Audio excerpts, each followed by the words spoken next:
wenn man es auch von dieser Perspektive aufnehmen sollte, dann sieht man ja auch harte Spannung dieses Ding da. Weißt du? Ja, also ich muss ehrlich sagen, ich bin bis jetzt nur durch Spandau durchgefahren. Ich hatte noch nicht große Erfahrung hier.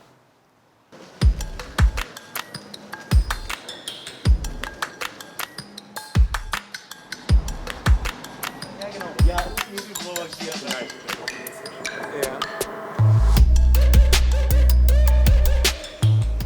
Mein eigentlicher Künstlername ist Musti. Warum Musti? Weil mein Spitzname ist Musti. Die meisten sagen nicht Mustafa, die sagen Musti, also Musti. So, viele sagen immer, es ist halt wegen dem Film Step Up, aber das hat halt wirklich nichts damit zu tun. Halt ein Tänzer, der heißt Moose und ist auch so der einzige Freestyle-Tänzer dort. Und er war halt immer der Beste und deswegen denken die meisten, ich nenne mich halt Moose. Aber mein eigentlicher Künstlername ist Musti.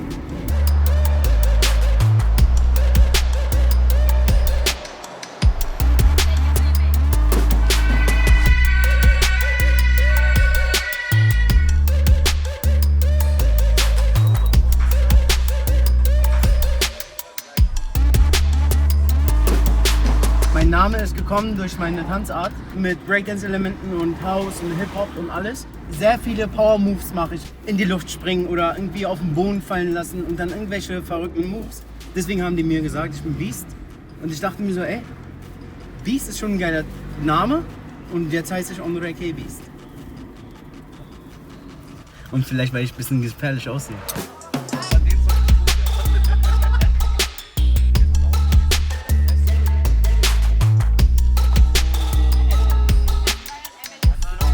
Heute kommt Yannick von den Pirates, Daniel, genannt auch als Saro, und José, der war ehemaliger Spandauer Tänzer, der jetzt nicht mehr so richtig aktiv ist, aber der macht jetzt noch ein bisschen was.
Ich komme aus Spandau.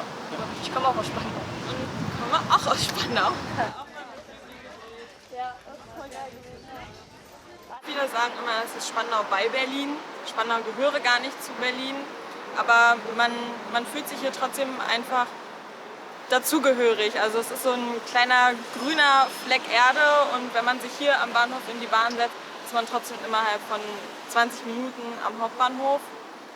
Und es ist vielleicht auch, es hat so ein bisschen was von einem Kiez, von einer kleinen Community. Jeder kennt irgendwie jeden. Wenn man mit dem Fahrrad durch die Gegend fährt, sieht man jemanden im Auto sitzen und winkt, aha, den kenne ich auch. 3 Meter weiter siehst du den nächsten, den man kennt. Also so würde ich Spandau beschreiben. Spandau ist so, weiß nicht, so ein bisschen wie so eine kleine Tochter von Berlin, wo man so seine Leute hat, die man kennt, mit denen man gut klarkommt. Es ist nicht so wild, es ist nicht so mega hektisch, aber man hat trotzdem dieses Gefühl, verschiedene, also halt einfach diese Vielfalt zu haben, auch wenn das jetzt nicht, auch wenn man nicht mitten am Puls des Geschehens sein muss. Unser Stil und unser Herz hängt hier.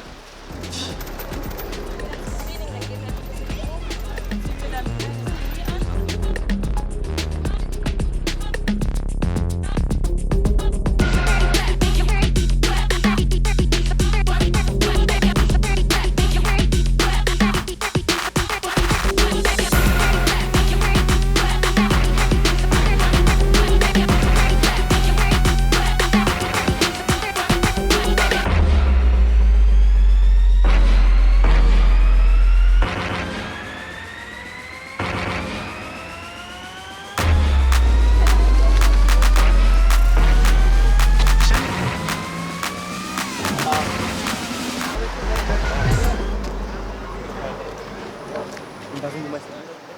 Die springen einfach hier ins Wasser. Einfach runter. Ich weiß nicht, was die verleitet. Ich glaube, die haben zu viel getrunken oder weiß nicht, was die da gemacht haben. Die springen einfach als Mutprobe einfach hier runter. Und wundern sich, warum die dann eine Strafe bekommen von der Polizei oder so. Ich meine, welcher normale Mensch macht das? Weißt du, was ich meine? Und das ist fast die Mitte, wo ich sagen kann, da ist dann die Altstadt und Lüna, da vorne ist dann irgendwie Starken, hinten ist dann irgendwie Gatow-Bereich, so Bischelsdorfer und alles. Und Ziegelhof ist fast die Mitte, da wo jeder mal, egal in welchem Eigenbezirk er ist, in welchem Viertel er ist, die müssen immer durch Ziegelhof durch, sage ich mal. Weil vieles ist auch hier und das Café, wo wir auch hingehen werden, ist auch schon besucht von allen. Und, aus ganz Spandau, sag ich mal. und wo da bist du aufgewachsen? Also genau da, wo das Café ist eigentlich. Ja. Genau da. Okay. Da wohne ich auch. Können wir gleich mal zeigen. Noch. Ja? Ja. Zeigst du uns das? Können wir gleich machen. Okay, cool. Wir müssen da vorbeilaufen. Okay, dann gib mal los. Ja? Kann auch gleich mal klingeln oder so. Das ist mein Ghetto hier. In Anführungsstrichen Ghetto. Nein, das ist mein Viertel. Das ist Ziegelhof, die Mitte aus Spandau so gesagt. Hier wohne ich. Da ist mein Vater. Da oben. Genau. Und ja, ich bin hier aufgewachsen. Ich kenne hier wirklich fast alle. Auch die ganzen Nachbarn, auch die ganzen Leute, auch die ganzen Läden und auch jeden hier. Und jeder kennt mich.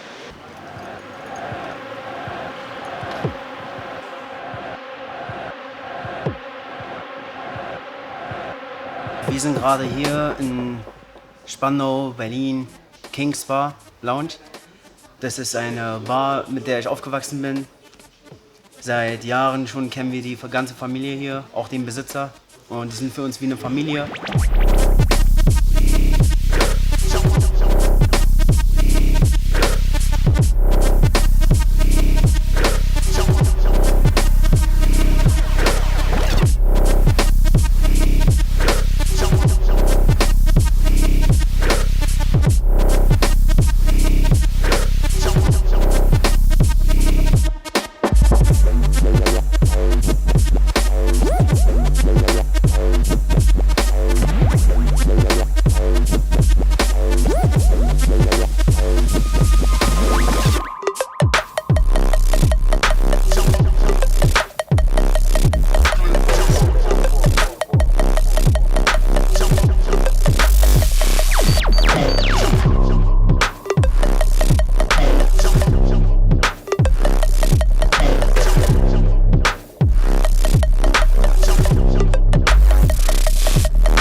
Beim Tanzen ist man halt in so einer Zone drin, da ist es Multikulti, weshalb man auch akzeptieren muss, dass die Kultur schwarz ist, dass die Kultur nicht weiß oder gelb ist oder nicht irgendwie aus der DDR kommt oder sonst irgendwas.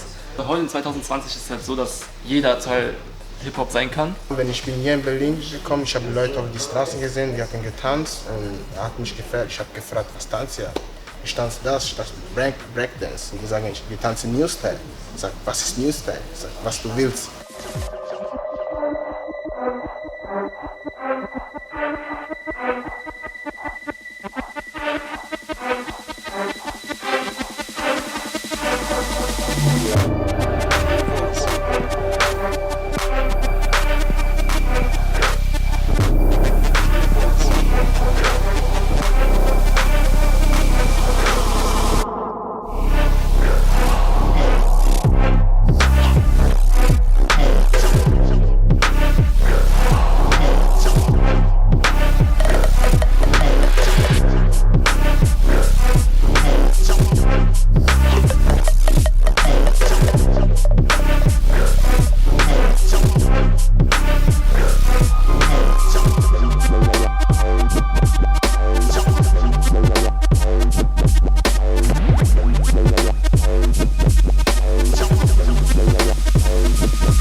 ein bisschen weiter links kommt dann die Havelbrücke, dann läuft man quasi über Wasser.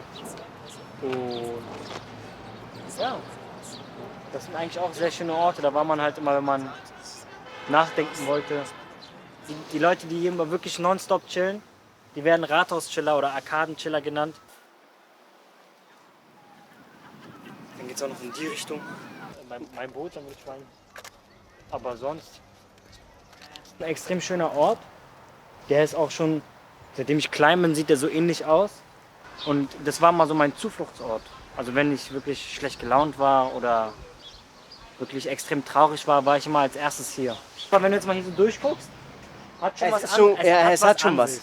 Die Leute, die hier trinken und sich hier besaufen und am Ende ihren Kummer ausschlafen, machen das nur noch kaputt, indem die auch noch Glasscherben hier rumliegen lassen.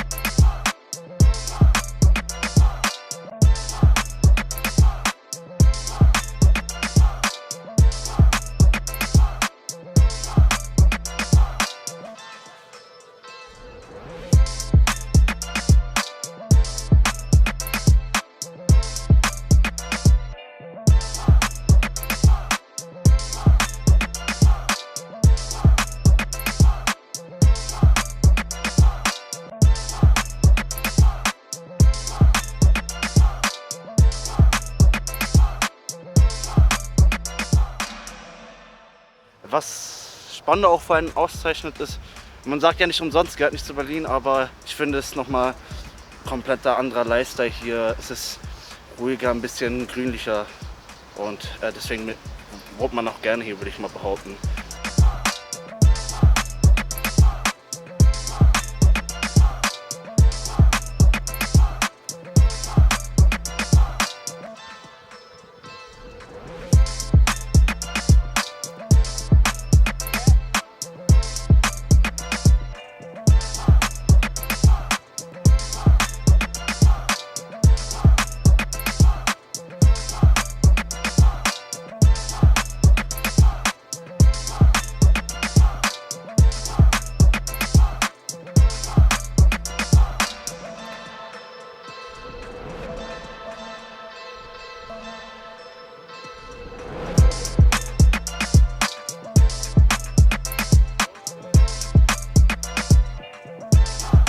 Die größte Szene in Berlin, die meiste Szene ist halt, beruht nur auf Kreuzberg und Neukölln. Dann gibt es aber halt auch noch gewisse Gruppen in Wedding, in Reinickendorf. Die Leute kommen halt von überall aus Berlin, aber der größte Treffpunkt ist halt immer in Neukölln, größtenteils. In Spandau, kann ich ehrlich sagen, ist die Tänzerszene nicht so hoch. Da ist es eher so mit der Choreo-Szene drin und ja, also Freestyler, wenn ich jetzt so mit der Hand aufzählen könnte, kann ich nur 4 Personen aufzählen. Es gibt auch viele Tänzer in Spandau. Man trifft sich auch ab und zu in anderen Tanzsälen, wie zum Beispiel Wildwuchs oder Broadway, und dann hat man eine kurze Session. Aber so richtig Tanzszene hier in Spandau, das ist, glaube ich, noch am Kommen.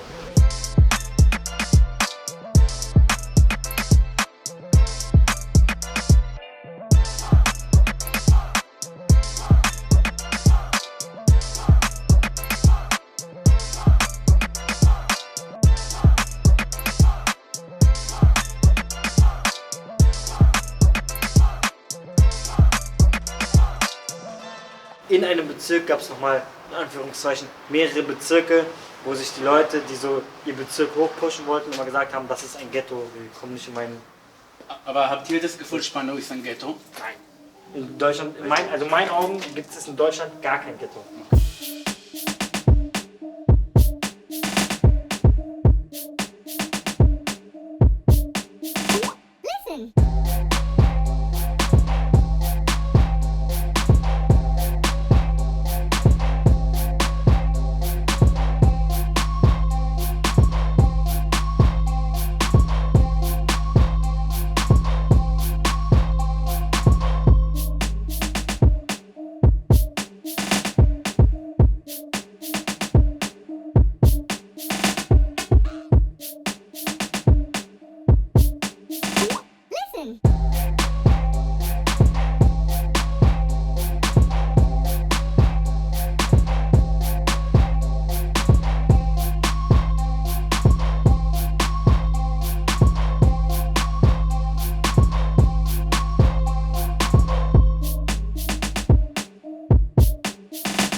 Crew bedeutet, ich denke, ich spreche für uns beide, wenn wir sagen, dass man sich gemeinsam irgendwo hinbringt als Familie. Also dass man immer füreinander da ist, auch außerhalb vom Tanzen. Ja, ich stimme dem komplett zu. Crew ist etwas, was du für dein Leben lang hast, wenn es eine gute Crew ist, die du dir aufbaust von Tag 1 auf und mit der du durch Gut und Böse alles gehst zusammen. Und mit denen willst du auch am Ende oben stehen. Das ist eine Crew für mich. Es ist fast schon wie eine Familie. Nobody Crew, represent. Muss Berlin, Hanauens Crew represent. Represent. Represent. Also wir in Spandau haben sogar ein Love Island. Das ist eine Liebesinsel. Da fährt man zum Beispiel mit einem Boot einfach übers Wasser rüber auf so eine Insel und da kann man halt sehr viel Liebe machen.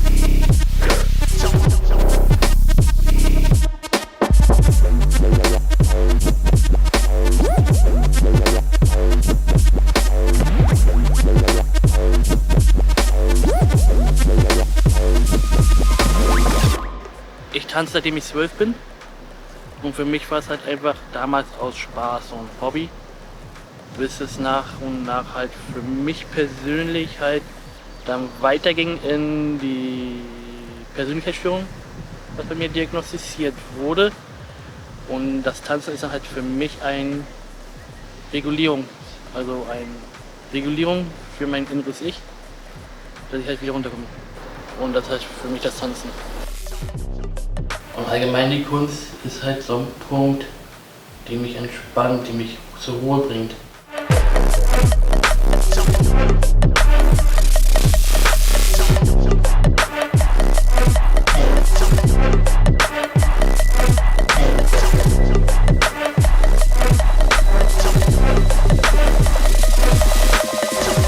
Ich fing mit Hip-Hop an, bis ich dann weiter geguckt habe und weiter gelernt habe, bis ich dann zum Popping, Animation und in der Richtung gelandet bin.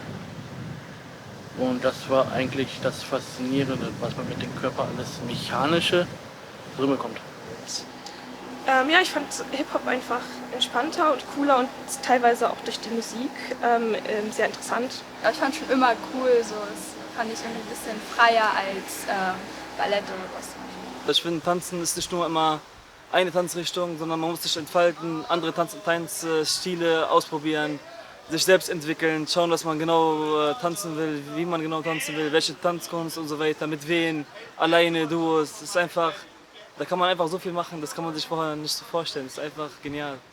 Das ist dieses Battle-mäßige, dieses, wo man sich selber beweisen kann, ohne jemand anderen zu verletzen. Ich bin Dominikaner auch und bei uns wird von Geburt aus getanzt die ganze Zeit. Also so Bachata, Merengue, etc. Tanzen ist wie ein Universum, eine Galaxie, ist so ein anderer Genre auf Kunst. So, dass man so viel Power hat und deswegen wollte ich es auch mal selber machen und diese Erfahrung auch selber machen. Und es ist einfach so ein befreiendes Gefühl und man kommt auch so gut mit den Leuten zusammen und es macht einfach Spaß. Es ist ein Lifestyle. Seele beruhigen, entspannen, Kreativität ausfördern, was man einfach im Alltag, wenn man unterwegs ist, so halt nicht kann.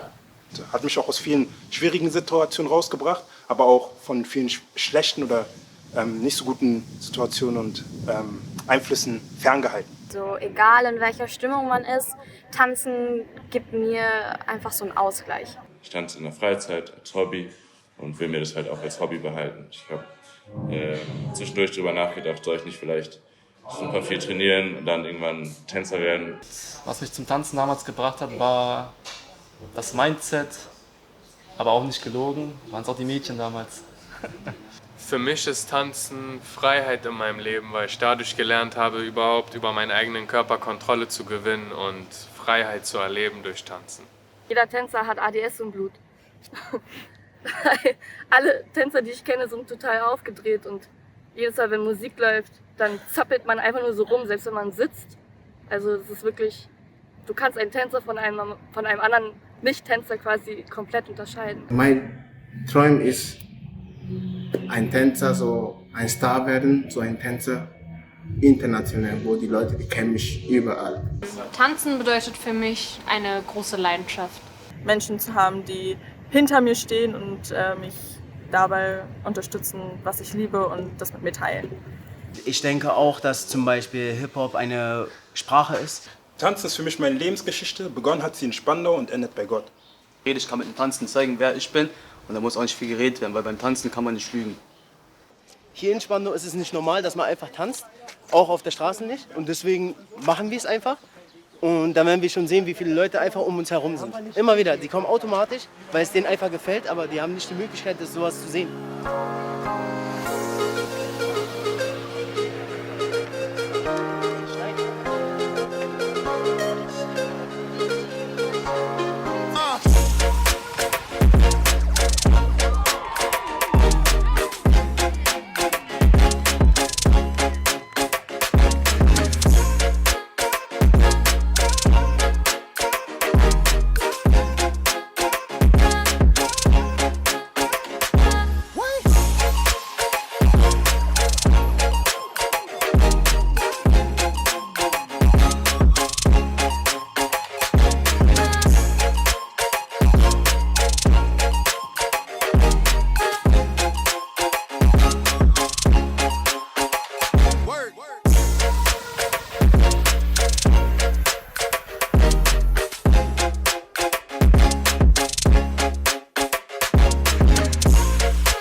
Toast to the homies that could never see the light, and the haters that forever see my ghost. What a night, ah man.